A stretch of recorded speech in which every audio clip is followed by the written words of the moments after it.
Hello दोस्तों, आज हम सीखेंगे कि आयत का क्षेत्रफल हम कैसे निकालते हैं, आयत का क्षेत्रफल और परिमाप कैसे निकालते हैं। तो हमने ये प्रश्न लिया है और आयत का क्षेत्रफल और परिमाप अगर आपको नहीं आता है निकालने के लिए तो ये वीडियो देखिएगा तो आपको बहुत अच्छा से समझ में आएगा। दूसरा का वीडियो देखने की कोई ज़रूरत नहीं पड़ेगी।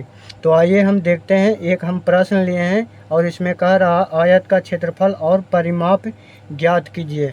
तो यहाँ पर देखिए एक प्रश्न दिया हुआ है, आपको ये बनाना है। तो आयत क्या होता है उसको बारे में हम सबसे पहले जानेंगे कि आयत क्या होता है। ठीक है, तो आयत को जानने से पहले हम चतुर्भुज के बारे में हम जानेंगे कि चतुर्भुज क्या होता है। जो तो चतुर्भुज चार भुजाओं से घिरी हुई आकृति को हम चतुर्भुज कहते हैं। चार भुजाओं से घिरी हुई आकृति को चतुर्भुज कहते हैं। यहाँ पर चार भुजा होता है, जैसे एक ये भुजा हुआ, दूसरा ये, तीसरा ये, चौथा ये। देखिए इसमें चार भुजा है, चार भुजा से घिरी हुई आकृति को हम चतुर्भुज कहते हैं। देखिए इसमें भी चार भुजा है, इसमें भी चार भुजा है। ये जो लाइन खींचा हुआ है इसको हम भुजा बोलते हैं। ठीक है, तो चार भुजा से घिरी हुई आकृति को चतुर्भुज बोलते हैं। उसके बाद आइए हम आयत को देखते हैं। तो आयत क्या होता है? ऐसा चतुर्भुज जिसके आमने सामने की भुजा बराबर हो तथा चारों कोण 90 डिग्री के हो उसे हम आयत कहते हैं। आयत में मतलब कि चार भुजा आमने सामने बराबर हो और चारों कोण 90 डिग्री का उसे हम आयत कहते हैं। जैसे इसमें देखिए इसमें चार भुजा है। ठीक है, इसमें चार भुजा, एक भुजा, दो भुजा, तीन भुजा, चार भुजा।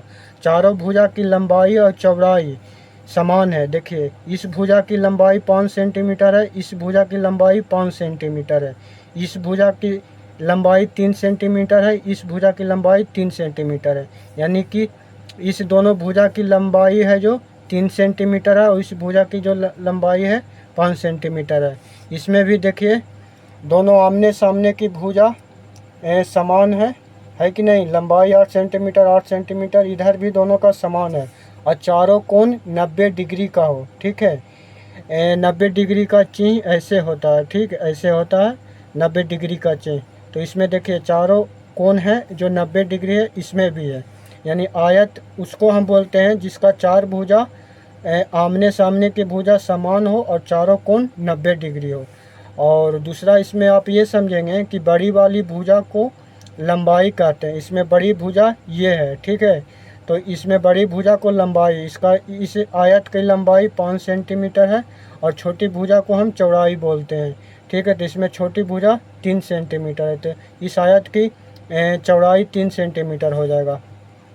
इसमें बड़ी भुजा 8 सेंटीमीटर है तो इसकी लंबाई 8 सेंटीमीटर हो जाएगा और इसकी छोटी भुजा है, इसकी छोटी भुजा को चौड़ाई बोलेंगे तो इसमें 5 सेंटीमीटर हो जाएगा। आई होप कि यहाँ तक आपको समझ में आया होगा।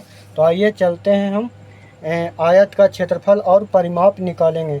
तो आयत का क्षेत्रफल और परिमाप निकालेंगे तो इसमें देखिए आमने सामने का भुजा समान है और चारों कोण 90 डिग्री का है। तो आयत का क्षेत्रफल निकालने से पहले हम क्या करेंगे कि एक फार्मूला होता है, आयत का क्षेत्रफल बराबर लंबाई गुने चौड़ाई। ठीक है, तो इसमें देखिए लंबाई दिया हुआ है 5 सेंटीमीटर। क्या दिया हुआ है? 5 सेंटीमीटर। तो हम सेंटीमीटर नहीं लिखेंगे, सिर्फ 5 लिखेंगे। ठीक है, और चौड़ाई दिया हुआ है 2 सेंटीमीटर, तो सेंटीमीटर हम नहीं लिखेंगे। आयत का क्षेत्रफल बराबर फार्मूला आपको याद करना पड़ेगा।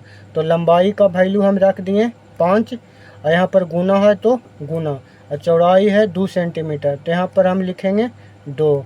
तो यहाँ पर आप गुना कर दीजिएगा, 5 गुने 2 तो हो जाएगा 10। ठीक है, अब देखिए यहाँ पर क्षेत्रफल है तो क्षेत्रफल हम स्क्वायर में नापते हैं। ठीक है, स्क्वायर में। तो यहाँ पर सेंटीमीटर है तो हम यहाँ पर सेंटीमीटर लिख देंगे और इसके ऊपर स्क्वायर लिख देंगे।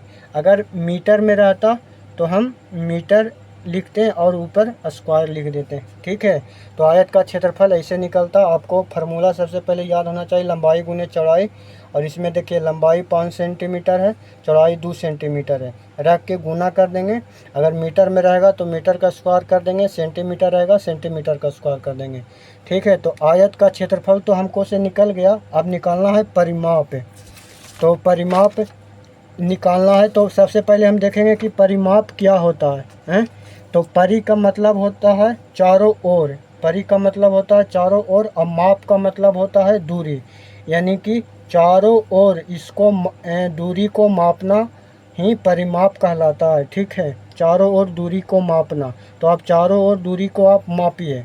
तो इस यहाँ पर देखिए 2 सेंटीमीटर है, 5 सेंटीमीटर है, 2 सेंटीमीटर, 5 सेंटीमीटर।